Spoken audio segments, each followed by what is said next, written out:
పురాతన దేవాలయాలు బ్రహ్మాండంగా అభివృద్ధి చేసుకుందాం అని మహబూబ్ నగర్ ఎమ్మెల్యే ఎన్నం శ్రీనివాస్ రెడ్డి పిలుపునిచ్చారు. మహబూబ్ నగర్ పట్టణంలోని తిరుమల దేవుని గుట్ట, వార్డు నెంబర్ 32లోని శ్రీ రామాంజనేయ స్వామి పురాతన దేవాలయంలో 10 లక్షల రూపాయలతో నిర్మించనున్న షెడ్ మరియు స్టేర్ కేస్ కోసం ఆయన శంకుస్థాపన చేశారు. ఈ సందర్భంగా ఆయన మాట్లాడుతూ మన మహబూబ్ నగర్ పట్టణంలో ఉన్న అతి పురాతన దేవాలయాలలో ఎలాంటి ఇక్కట్లు లేకుండా ప్రజలు నిత్యం భగవంతుని దర్శనం చేసుకొనే విధంగా అన్ని రకాల వసతులు కల్పించే ప్రయత్నం చేస్తానని ఆయన హామీ ఇచ్చారు.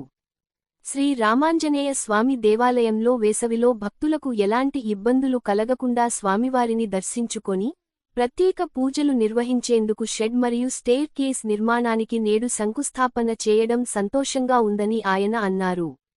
దీని ద్వారా భక్తులకు ఎంతో ఉపశమనం కలుగుతుంది అని ఆయన తెలిపారు.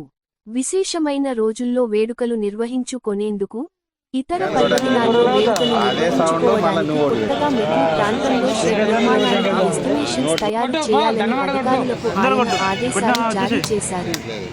ఈ కార్యక్రమంలో councillor Sadat Ali, municipal chairman Anand Goud, MUDA chairman Laxman Yadav, municipal commissioner Maheshwar Reddy, DCC ప్రధాన కార్యదర్శి సిరాజ్ ఖాద్రీ, ఏఎన్జిరెడ్డి, క్రిస్టియన్ మైనారిటీ పట్టణ అధ్యక్షులు సామ్యూల్ దాసరి, బుద్దారం సుధాకర్ రెడ్డి, గుండా మనోహర్, ఇమ్రాన్, ను రామాంజనేయులు, కోట రత్నం, కౌన్సిలర్లు తదితరులు పాల్గొన్నారు.